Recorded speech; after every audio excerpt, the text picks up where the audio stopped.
నమస్తే, నా పేరు ప్రశాంతి. వైన్ న్యూస్ కు స్వాగతం.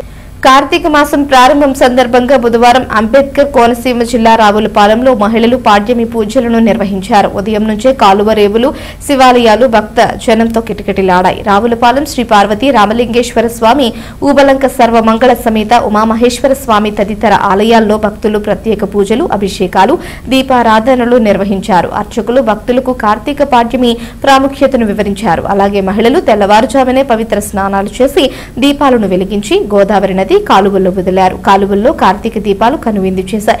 భక్తులు ఓం నమ శివాయ నామస్మరణతో మారుమోగించారు. ఆలయాలు, కాలువ రేవులు కార్తీక శోభ సంతరించుకున్నాయి.